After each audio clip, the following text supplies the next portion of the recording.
Mesdames et messieurs, bonsoir. Soyez les bienvenus pour cette nouvelle édition de notre journal de 22 heures, au sommaire de l'actualité.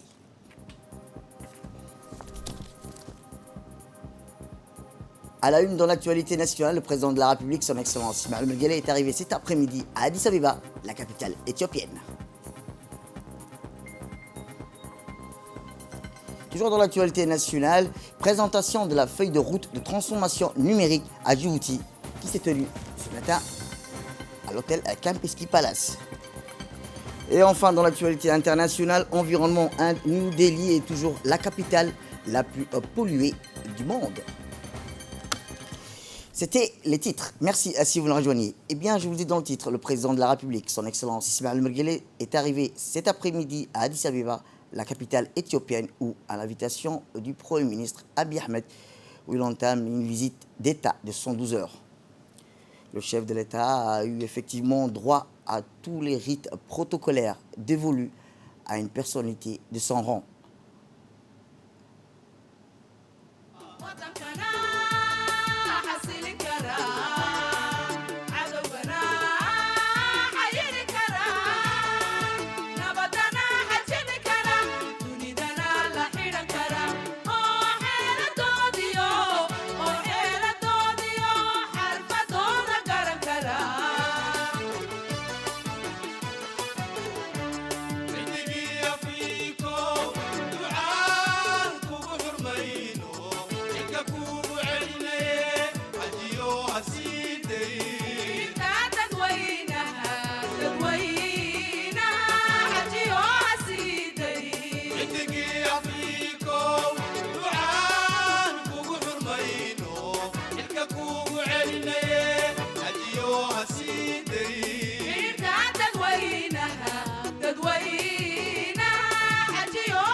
À sa descente d'avion, il est d'honneur composé de l'ensemble des membres du gouvernement et autres dignitaires éthiopiens de haut rang, ainsi que des représentants de tous les corps consulaires et diplomatiques accrédités en Éthiopie. Puis, selon suivi, revue des troupes, hymnes nationaux des deux pays.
Revue des troupes, hymnes nationaux de deux pays. Le président de la République, son Excellence Ismaël Omar Guelleh, a eu droit au niveau les plus élevés des protocoles d'accueil qu'un État concède traditionnellement aux plus illustres de ses invités de marque.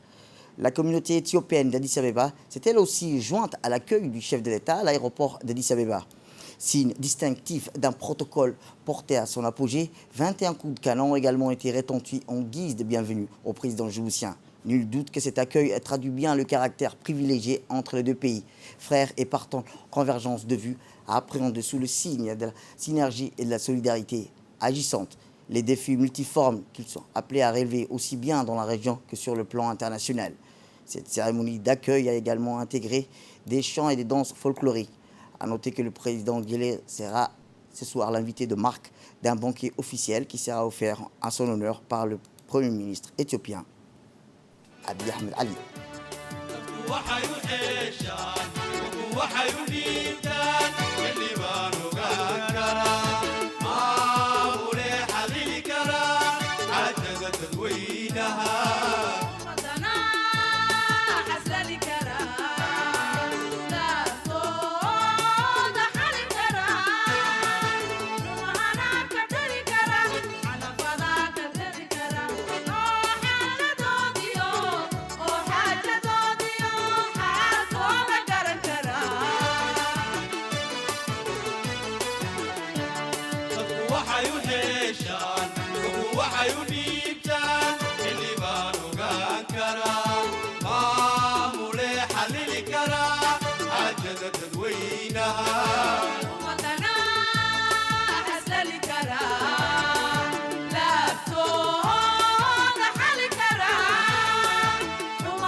Eh bien, dans une interview accordée à la presse djiboutienne, l'ambassadeur de la République de Djibouti en Éthiopie et représentant permanent de notre pays auprès de l'Union africaine, M. Abiy Mahmoud Haïbé, a fait le point sur l'objectif et l'impact de la visite d'État au président de la République en Éthiopie.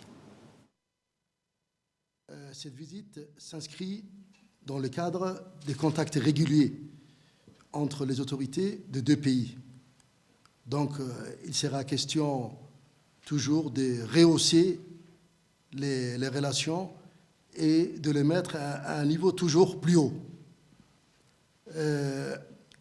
Au cours de cette visite, il y aura entre autres un tête-à-tête entre les deux dirigeants qui sera par la suite élargi à leurs délégations respectives pour une réunion bilatérale. Comme vous le savez, nos deux pays, la République de Djibouti et la République fédérale démocratique d'Éthiopie, entretiennent des relations historiques, solides, fraternelles, dues à la volonté politique de nos deux leaders et qui se traduisent par une intégration économique. Je peux prendre pour exemple le chemin de fer moderne qui relie Djibouti à Addis Abeba, l'utilisation de nos ports par l'Éthiopie à plus de 80% de ses importations et exportations, l'électricité, les télécoms et j'en passe. Donc je peux dire que ce type de relations et cette intégration économique peuvent servir d'exemple ou de modèle aux autres pays de notre région, mais aussi au-delà. Vous étiez en train d'écouter l'interview de l'ambassadeur de la République de Djibouti en Éthiopie, représentant permanent notre pays auprès de l'Union africaine, M. Abiy Mahmoud Haïbé, qui a fait le point sur l'objectif et l'impact de la visite d'État du président de la République, son Excellence Ismaël Omar Guelleh, en République fédérale démocratique d'Éthiopie.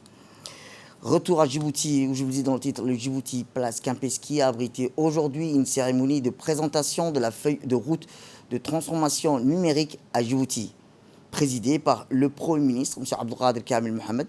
Cette cérémonie a rassemblé plusieurs membres du gouvernement, dont la ministre déléguée de l'économie numérique, Mme Mariam Hamadou Ali, le ministre du Budget, Ousmane Ibrahim Roble, le ministre de l'Éducation, le ministre de l'Environnement et le ministre du Commerce. Elle a également vu la présence de la représentante du PNUD, de la représentante du secteur bancaire et financier, du secteur privé, les start-up. Cette feuille de route de transformation numérique à Djibouti, Djibouti Smart Nation, vise plusieurs objectifs, dont partager l'envergure stratégique de la transformation digitale pour Djibouti et sensibiliser sur l'importance de la transformation digitale pour les différents secteurs d'activité à Djibouti. Rappelons que la transformation numérique appelle aussi la transformation digitale désigne le processus qui permet aux entreprises d'intégrer toutes les technologies digitales disponibles au sein de leurs activités. Toutefois, la révolution numérique est aujourd'hui une réalité dans tous les secteurs de l'économie. C'est pourquoi le président de la République a mis sur pied un ministère dédié à l'économie numérique et à l'innovation. En fait, le numérique occupe bel et bien une place importante dans le programme du président de la République, son Excellence Mohamed Guelleh, pour booster le développement du pays sur tous les plans. Rappelons que lors du sommet mondial des Africains, Afrique consacrée au numérique, le président de la République ne cesse de réitérer l'attachement de Djibouti à faire du numérique le catalyseur pour le développement de nos économies et l'amélioration du mode de vie de nos populations. De transformation de l'économie du pays. La feuille de route déclinant la vision et la stratégie du pays sur la transformation digitale de Djibouti, qui nous réunit ce matin, en est une illustration éloquente.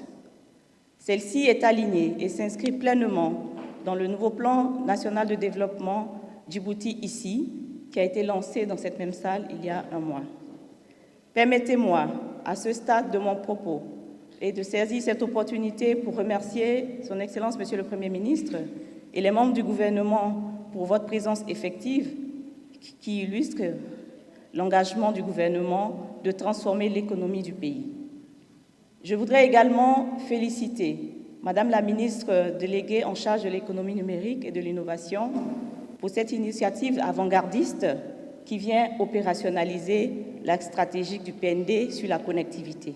C'est dans cette perspective que je voudrais réitérer l'engagement du PNUD aux côtés des agences du système des Nations Unies à apporter sa contribution au gouvernement, non seulement pour l'opérationnalisation de cette feuille de route, mais également dans la prise en compte du digital dans les projets et initiatives sectorielles. Eh bien, comme je vous le disais, la transformation numérique appelle aussi transformation digitale, désigne le processus qui permet aux entreprises d'intégrer toutes les technologies digitales disponibles au sein de leurs activités. J'ai saisi cette occasion pour rappeler que nous sommes dans un moment charnière de l'histoire, aussi bien pour l'Afrique et pour notre pays, celle de la révolution technologique. Nous avons choisi de l'écrire par notre jeunesse. La crise Covid a montré le rôle crucial que possèdent les technologies, et notamment le numérique, pour relever les défis auxquels notre société fait face. Le numérique devient un service universel au même titre que l'énergie et l'eau. Au vu de ces enjeux, le président de la République a créé le ministère délégué chargé de l'économie numérique et de l'innovation en mai 2021 et lui a affecté une mission d'envergure, celle de la transformation de l'économie, de l'administration et de faire du numérique et de l'innovation les moteurs de croissance. Le pays doit faire face à des défis importants et nous devons mener des actions concrètes, des réformes de l'administration, des lancements de projets structurants qui permettront de créer plus d'emplois, générer de la valeur et des richesses. Pour cela, nous avons élaboré une feuille de route en cohérence avec notre vision et stratégie nationale qui ambitionne de faire de Djibouti une nation intelligente. Grâce au numérique, Djibouti sera un cadre exceptionnel pour vivre, travailler, entreprendre et s'épanouir, comme vous l'avez vu dans la vidéo. Je suis convaincue que c'est possible si nous travaillons main dans la main. J'ai pris le temps de comprendre, de vous écouter et d'échanger avec vous, et c'est la raison pour laquelle nous avons travaillé sur une feuille de route en prenant en compte vos problèmes et vos solutions. Cette feuille de route repose sur 4 piliers: administration digitale, économie numérique, secteurs et métiers du futur, participation citoyenne et culture numérique, et sur 4 axes transversaux: un cadre légal performant, la cybersouveraineté, compétences numériques d'excellence, infrastructures numériques, connectivité. Ces projets de feuille de route est téléchargeable sur Internet et vous serez mis sur clé USB. Vos commentaires, propositions seront les bienvenus pour le faire évoluer. Je suis consciente qu'il va falloir rapidement débloquer, généraliser un accès à Internet de qualité pour tous et à un prix abordable. Nous devons mettre un cadre favorable pour favoriser nos talents et faire émerger les start-up djiboutiennes des classes mondiales. Gagner la confiance de nos citoyens, de nos investisseurs et de notre diaspora. Eh bien, en effet, le numérique occupe bel et bien une place importante dans le programme du président de la République, son Excellence Mahamat Guelleh, pour booster le développement du pays sur tous les plans.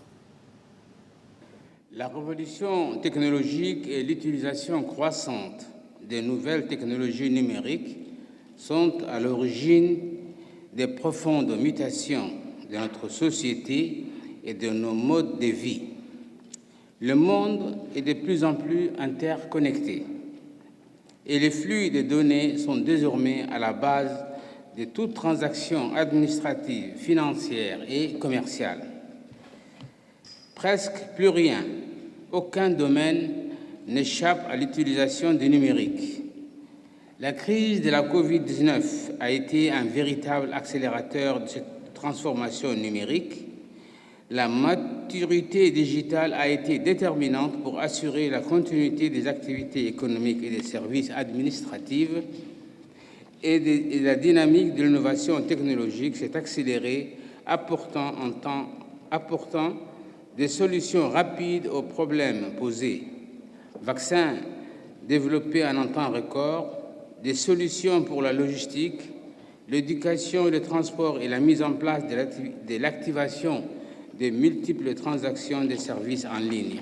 Cette crise, sans aucun doute, a fait prendre de conscience au monde entier qu'être un acteur actif de cette révolution digitale n'est plus une option, mais une nécessité, un enjeu vital pour notre pays.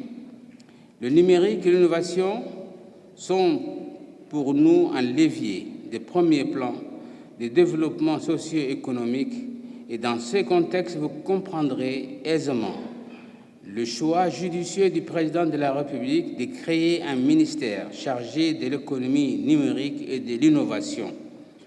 Aujourd'hui, nous savons tous que notre pays fait face à des défis de taille, tels que la lutte contre le chômage, la croissance, le développement des investissements et du secteur privé, le développement de notre capital humain, le changement climatique, la vulnérabilité d'une partie de notre population, notre souveraineté énergétique et alimentaire. Nous devrons donc exploiter notre potentiel de manière optimale pour atteindre nos objectifs de développement. Nous sommes engagés sur la voie de la croissance et du développement durable et sommes convaincus que nous pouvons jouer dans cette nouvelle page d'histoire qui s'écrit avec la révolution digitale, celle d'un Djibouti intelligent, prospère, innovant, créateur de valeurs, des richesses, où de l'esprit s'épanouit. Nous avons un potentiel inégalé, c'est notre jeunesse, et nous sommes persuadés que c'est bien elle qui écrira l'histoire. Elle a besoin d'opportunités, d'espoir, de reconnaissance, et nous devons lui fournir toutes les conditions de réussite et le cadre adéquat pour développer et innover la jeunesse. Une jeunesse en mesure de faire des miracles et d'exploiter le potentiel de notre pays et notre continent. Notre ambition est de faire de Djibouti une nation intelligente. Une démarche est centrée sur l'humain qui met en avant une collaboration active entre les différentes parties prenantes de notre écosystème pour innover et créer des solutions durables à nos problèmes. Pour cela, nous travaillons de manière globale et coordonnée. Ainsi, notre vision repose sur plusieurs piliers et axes stratégiques. Autre actualité dans ce 22h, c'est aussi le Premier ministre, M. Abdelkader Kal Mohamed, qui a reçu aujourd'hui au Salon d'honneur de la primature le vice-président de la région Moyen-Orient et Afrique du Nord, M. Farid Belhadj. Le vice-président a été accompagné par la directrice régionale pour Djibouti et l'Égypte et le Yémen, Mme Marina West, et le représentant résident de la Banque mondiale à Djibouti, M. Boubacar Sidbari. Ce dernier a été introduit auprès du Premier ministre par la directrice régionale de la Banque mondiale pour Djibouti, l'Égypte et le Yémen, Mme Marina West. La rencontre est déroulée en cours de discussion. Le Premier ministre a plaidé pour une nouvelle dynamique d'harmoniser, de renforcer encore davantage la coopération entre Djibouti et le groupe de la Banque mondiale. Sans transition, le ministre de l'économie et des finances, M. Ilyas Moussa-Douale, a reçu de son côté dans son bureau le vice-président de la région Moyen-Orient et Afrique du Nord, M. Farid Belhadj. Le vice-président était accompagné par la directrice régionale pour Djibouti, l'Égypte et le Yémen, Mme Marina West, et la représentante de la Banque mondiale à Djibouti, M. Boubacar Sidbari, ont participé à l'entrevue. Cette entrevue s'inscrit dans le cadre de la visite de travail. Elle a été l'occasion d'échanger sur l'état de la collaboration entre la République du Djibouti et la Banque mondiale. Les discussions ont essentiellement porté sur la nouvelle stratégie du gouvernement de Djibouti, la stratégie ici pour étendre l'inclusion, la connectivité et le renforcement des institutions. La Banque mondiale soutient déjà une quinzaine d'opérations pour un montant de 314 millions de dollars et mettra 98 millions de dollars supplémentaires pour appuyer le développement des compétences pour l'emploi. La deuxième ligne d'interconnexion Djibouti-Éthiopie, le renforcement du système de santé et un projet de soutien au pastoralisme dans la région de la Corne de l'Afrique avant le 30 juin prochain.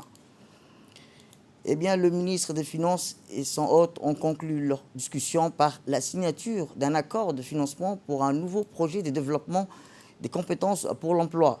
Le projet vise à répondre aux besoins des compétences à court terme de la main-d'œuvre djiboutienne, tout en renforçant simultanément le système de compétences du pays à court et à moyen terme. Il contribuera notamment à la formation technique et professionnelle de 8000 jeunes hommes et femmes. Eh bien, la faculté d'ingénierie de l'Université de Djibouti a accueilli aujourd'hui une conférence sur les métiers du futur et a vu la participation de plus de 400 étudiants et leurs professeurs. En compagnie du ministre de l'économie et des finances, M. Ilyas Moussa-Douale, du ministre de l'enseignement supérieur et de la recherche, Dr Nabil Mohamed, et du vice-président de la Banque mondiale, M. Farid Belhadj, qui ont participé avec son audience les tendances actuelles des métiers du futur et comment Djibouti pourrait se préparer à cette transformation de la demande et de l'offre de l'emploi. Il a largement souligné les infrastructures de pointe, des connexions sur le territoire djiboutien et l'importance de préparer une main-d'œuvre qualifiée et prête aux horizons du futur.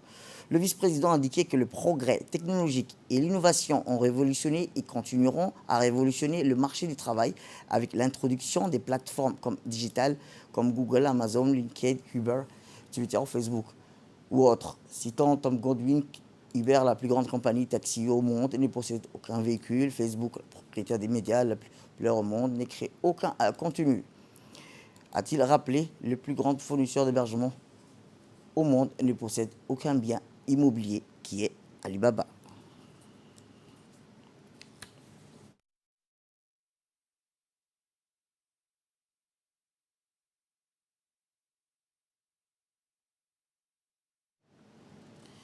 Direction le Maroc, où sur invitation du ministre de l'Intérieur marocain, Abdel Latif, le ministre de la décentralisation, Qassim Ali, accompagné de ses proches collaborateurs, effectue une visite officielle de travail au Royaume du Maroc du 24 au 30 mars prochain. Le ministre de l'Intérieur marocain, Abdelatif Latif, a accueilli en grande pompe la délégation djiboutienne en leur souhaitant la bienvenue au Maroc. De son côté, le ministre de la décentralisation, Qassim Ali, a remercié la partie marocaine pour l'accueil amical et fraternel qui lui a été réservé. Et sa délégation, il a par la suite rappelé dans son discours les liens séculaires de coopération et de partenariat existants entre la République de Djibouti et le Royaume du Maroc. Le ministre de la décentralisation a ensuite fait part de la volonté de Djibouti, de son département de la décentralisation en particulier, à renforcer ses liens avec le Maroc, d'où la signature du mémorandum d'entente. Le ministre de la décentralisation s'est dit réjoui de cette signature. À la signature d'aujourd'hui, ces mémorandums d'entente de coopération entre nos deux pays marquent évidemment, a-t-il dit le ministre, une étape importante de notre coopération a commenté le ministre de la décentralisation. Les deux ministres ont aussitôt procédé à la signature du mémorandum qui jetait les bases d'un partenariat envisagé par les deux parties en développant la coopération entre les collectivités locales des deux pays, d'échange les expériences et d'ouvrir les perspectives prometteuses pour la réalisation de ce partenariat. Retour à Djibouti où le lancement au Sheraton Hotel de la semaine de promotion du troisième ouvrage parrainé par le président de la République, M. Ismaël Omar Guelleh. Eh bien, c'était aujourd'hui en présence de la ministre de la Jeunesse et de la Culture, Dr Hibo Boumin Assoui.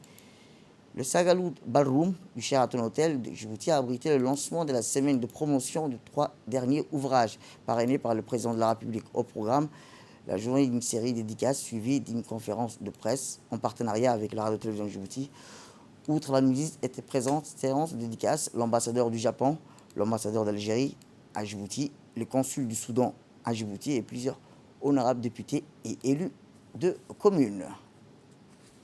Tout à fait autre chose où la République de Djibouti a célébré jeudi dernier la journée mondiale de lutte contre la tuberculose avec pour thème retenu cette année « Investissons pour en finir avec la tuberculose, sauvant des vies ». Comme chaque année, cette journée est organisée pour faire le bilan des avancées enregistrées et pour sensibiliser le public à l'une des maladies infectieuses les plus meurtrières au monde, qui est la tuberculose. Le secrétaire général du ministère de la Santé, Dr Salah Banout-Atoula, a présidé la célébration de cette journée dans la salle de conférence du ministère de la Santé en procédant au lancement des activités de sensibilisation planifiées par le programme national de lutte contre la tuberculose et dans le cadre de cette journée. Le secrétaire général de la Santé a rappelé que les effets dévastateurs de cette maladie sur la société et l'économie à Djibouti et partout dans le monde. Notons la participation de la représentante du PNUD, du responsable technique de l'OMS, des représentants des corps constitués ainsi que de plusieurs cadres du ministère de la Santé. Dans son intervention, le secrétaire général du ministère de la Santé a également indiqué qu'en 2021, le taux de décès était de 26 cas pour 100 000 habitants, en précisant que cette maladie était la première facteur de mortalité chez les personnes vivant avec le VIH-Sida. Tuberculose sur le slogan « Investissons pour en finir avec la tuberculose, sauvons des vies ». Comme vous le savez, la pandémie de Covid-19 qui a sévi dans le monde a inversé des années de progrès mondiaux réalisés dans la lutte contre la tuberculose pour la première fois depuis plus de 10 ans. Les décès dus à la tuberculose ont augmenté en 2021, d'après le rapport de l'OMS. En Afrique, la charge élevée due à la tuberculose est liée en grande partie à la pauvreté, au sous-développement et aux effets négatifs de la forte incidence de la co-infection TB-VIH. À Djibouti, cela a été rappelé, le taux de mortalité dû à la tuberculose en 2021 est de 26 cas pour 100 000 habitants. Éducation cette fois-ci, où dans le cadre du programme de renforcement de la lecture, l'école de Balbalassis a organisé sa première kermesse au sein de son école, y compris la lecture en collaboration avec l'UNFD. Cette kermesse correspond à des projets d'école portés par l'APE, le CGE, l'école qui s'inscrivent dans les objectifs de la composante du programme DEGRA qui vise à renforcer la participation communautaire dans l'enseignement et la lecture. Grâce aux engagements de l'association des parents d'élèves, des enseignants et de la directrice de l'école a pu organiser cette journée festive. Durant la séance, les élèves et les APE, les enseignants de l'école ont pu lire un livre bien choisi, ont fait voyager avec leurs mots et présenter des différents sketchs. Puis par la suite, il y a eu la remise des cadeaux pour les élèves qui ont participé à cette activité.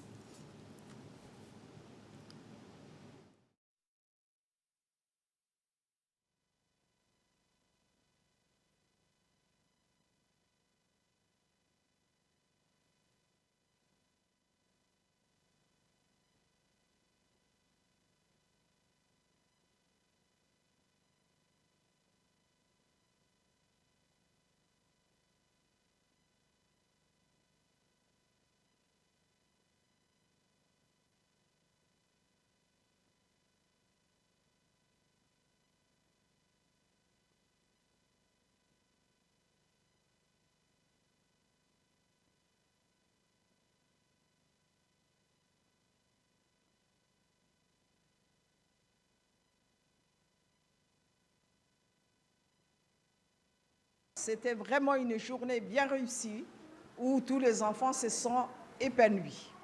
Alors, bon, je remercie à tous ceux qui ont organisé cette journée, de près et de loin aussi. Merci à tous les enseignants, et surtout qui ont voulu travailler cette journée, un samedi. Alors, merci aussi aux enfants, et merci beaucoup, surtout aux parents qui sont là et qui sont tout le temps auprès de la directrice de l'école. Donc c'était une pièce qui a retenu l'attention des parents surtout, pour dire aux parents que c'est vraiment important de soutenir vos enfants à domicile, de faire la lecture à la maison et de faire le soutien scolaire à domicile. Donc ça interpelle les parents d'élèves, mais surtout ça interpelle tout le monde. L'enseignant, les parents d'élèves, les élèves eux-mêmes.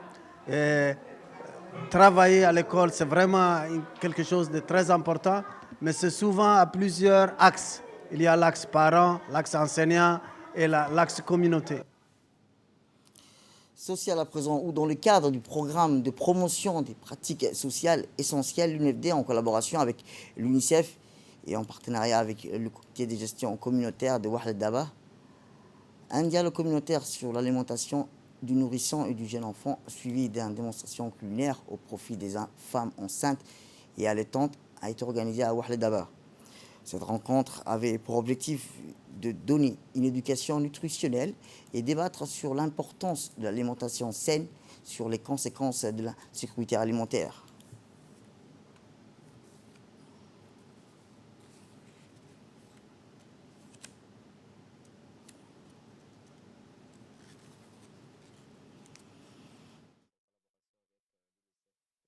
Et le cofinancement de l'Union européenne a organisé avec les comités de gestion communautaire de Wahl Daba un dialogue communautaire sur l'alimentation de la femme enceinte et allaitante et une démonstration culinaire aussi sur l'alimentation sur l'alimentation du nourrisson et du jeune enfant. Cette rencontre a pour objectif de donner une éducation nutritionnelle aux mères allaitantes, aux femmes enceintes et aux enfants et aux femmes allaitantes qui ont les enfants de 0 à 10 ans pour éviter la malnutrition infantile auprès des enfants de 0 à 5 ans. C'est dans cette optique-là que nous nous trouvons aujourd'hui au Wahl Daba. Nous étant une équipe de l'UNFD, nous sommes les superviseurs des programmes, moi et ma collègue Halim Onour. Nous remercions énormément les comités de gestion communautaire de Wahl Daba qui a su faire une mobilisation pareille.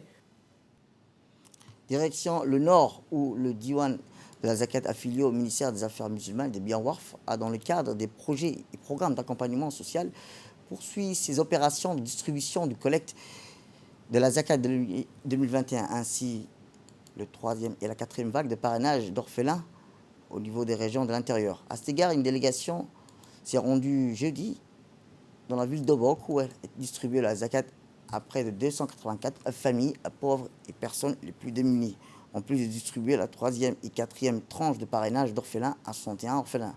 Cette initiative fait suite à la mise en œuvre d'opérations similaires dans les régions de l'intérieur, à savoir Dikil, Ali Sebier, ainsi que la région d'Arta et Tadjoura. Au cours de cette occasion, le Diwan al-Zaka a distribué aussi un don de date aux bénéficiaires d'aide financière, aussi aux imams des muezzins, vus à l'approche du mois béni du Ramadan.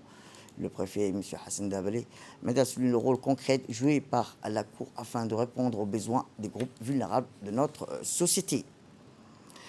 On reste toujours dans le Nord où une signature de contrat du projet hydroponie a eu lieu dans la localité de Daï entre le président du conseil régional de Tadjoura et l'Africa Limited dans le bureau du président de la région de Tadjoura. Le projet l'hydropone porté par le conseil régional de Tadjoura, dont l'offre d'appel a été lancée en septembre dernier, rappelons-le, et le marché est conquis par une entreprise kenyane, représente une solution innovante contre l'insécurité alimentaire et le chemin vers la résilience et l'autosuffisance à long terme pour la région en particulier et pour la République en général.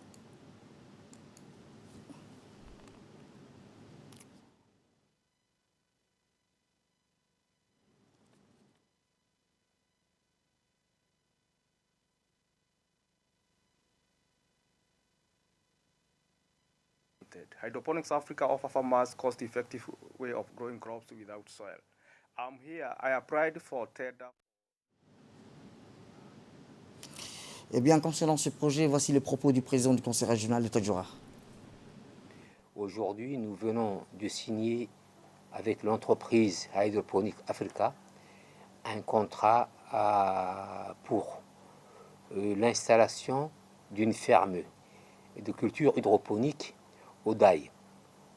Ce projet qui a été initié en 2018 et qui vient de s'achever aujourd'hui avec ses signatures mettra en œuvre des jardins modernes avec une consommation d'eau de moins de 80% par rapport au jardin conventionnel et une production de légumes sur les 4 saisons.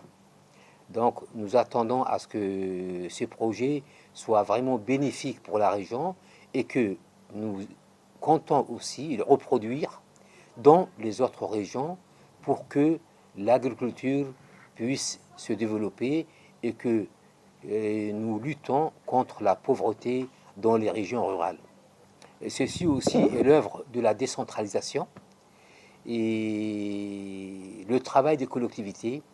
La décentralisation est prônée par son Excellence, le Président de la République, et les collectivités locales comptent les mettre en œuvre et nous le remercions pour l'appui et l'engagement financier qu'il apporte des années en années pour que cette décentralisation soit effective dans nos régions.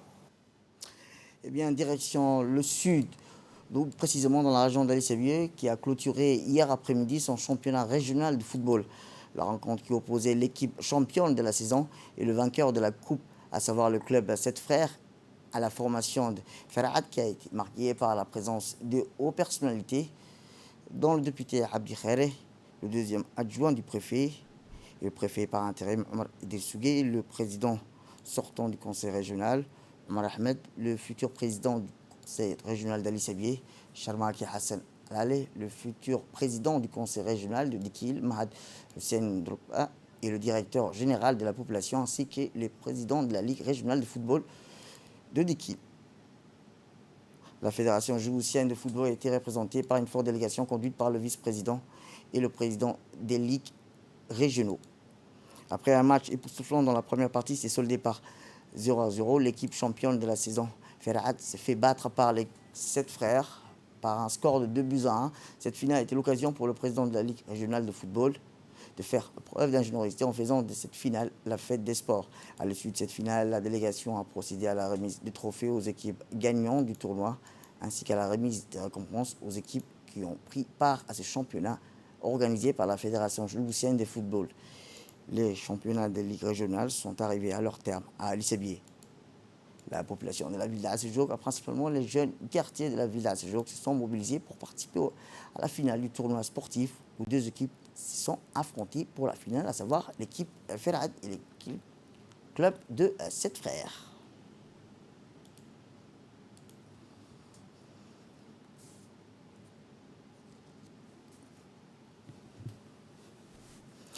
Et dans l'actualité internationale, au moins 1104 civils ont été tués en Ukraine et plus de 3,7 millions de personnes ont fui vers les pays limitrophes depuis le début de la guerre, selon un dernier décompte publié samedi dernier par les Nations Unies, par voie du communiqué du Haut Commissariat des Nations Unies pour les réfugiés.